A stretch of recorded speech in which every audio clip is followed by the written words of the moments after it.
बिहार के मधुबनी से हैरान करने वाला वीडियो सामने आया। वहां कुछ लोगों ने एक महिला के साथ बेरहमी से मारपीट की, जिसका वीडियो भी सामने आया,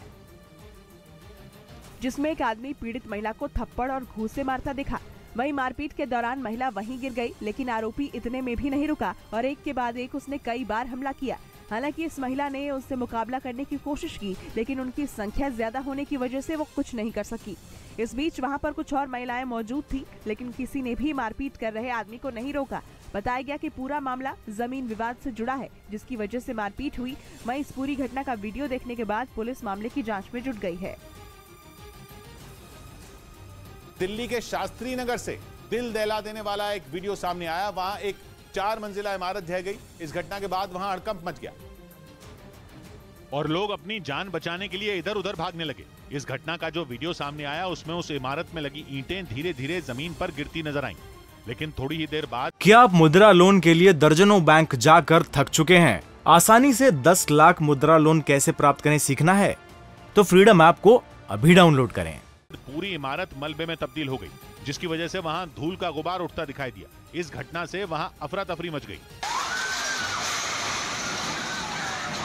गनीमत ये रही कि लोगों को वक्त रहते बिल्डिंग से बाहर निकाल लिया गया, वरना बड़ा हादसा हो सकता था।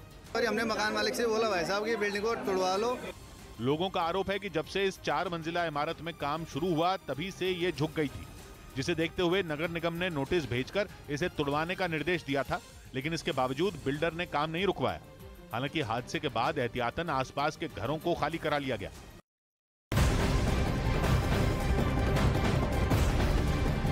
सबसे ये बड़ी खबर आपको बता दें, जहां हेमंत बिस्वा शर्मा ने एआईयूडीएफ अध्यक्ष और सांसद बदरुद्दीन अजमल के बयान पर तंज कसा। उन्होंने कहा कि वोट बैंक की राजनीति के लिए अजमल ने इस तरह का बयान दिया है। हेमंत ने महिलाओं से 2 से ज्यादा बच्चे नहीं करने की अपील की है।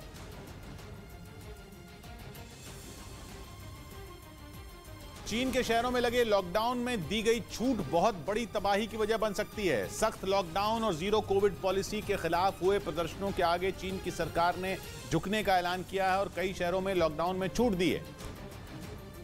लेकिन एक रिपोर्ट में दावा किया गया कि चीन की सरकार का यह फैसला वहां बहुत बड़ी तबाही की वजह बन सकता है। कहा गया कि चीन के कई शहरों में लाशों के ढेर तक लग सकते हैं। चीन में इस वक्त कोरोना वायरस से जुड़े जो आंकड़े हैं वो डराने वाले हैं। दावा यह है कि 2020 में कोरोना वायरस का पता लगने के बाद से अब तक इतनी बड़ी संख्या में मरीज चीन में पहले कभी नहीं आए थे। वहां रोज 20,000 से ज्यादा लोग कोरोना पॉजिटिव हो रहे हैं। Shanghai journal of preventive medicine नाम की संस्था ने जो रिपोर्ट छापी वो हैरान करने वाली है। दावा किया गया कि पाबंदियां हटने से 20 लाख लोगों की जान जा सकती है। जब से कोरोना महामारी आई है तब से अब तक चीन में 30,388 लोगों की मौत हो चुकी है। यह आंकड़ा वहां की सरकार का है, लेकिन रिपोर्ट में दावा किया गया कि पाबंदियां हटने से 20 लाख लोगों की जान चली जाएगी। मतलब इतनी बड़ी तबाही होगी कि वहां लाशों के ढेर तक लग सकते हैं। लेकिन दावा यह है कि इसकी वजह वहां फैला संक्रमण ही नहीं है, बल्कि चीन के राष्ट्रपति शी जिनपिंग की जिद है। और वो जिद यह है कि वो किसी भी कीमत पर किसी दूसरे देश से वैक्सीन नहीं लेंगे। दुनिया भर की संस्थाएं ये साबित कर चुकी हैं कि चीन की वैक्सीन कोरोना वायरस पर असरदार नहीं है। यहां तक कि ओमिक्रॉन वेरिएंट पर तो लगभग पूरी तरह वो बेअसर है। लेकिन शी जिनपिंग जिद कर चुके हैं कि वो दुनिया के किसी भी दूसरे देश से वैक्सीन नहीं लेंगे। उनका यही फैसला अब चीन के लोगों की जान पर आफत बना हुआ है। चीन की सरकार के आंकड़ों के मुताबिक चीन में बुजुर्गों की केवल 2/3 आबादी को ही कोरोना वायरस से बचाने वाला टीका लगा है। उस पर भी दावा यह है कि चीन में बनी वैक्सीन लोगों को बीमारी से बचा नहीं पा रही। इसीलिए चीन अब अपने ही जाल में फंस गया है। पहले तो केवल शी जिनपिंग की कुर्सी पर खतरा माना जा रहा था, लेकिन अब तो चीन के लोगों की जान पर संकट बन गया है।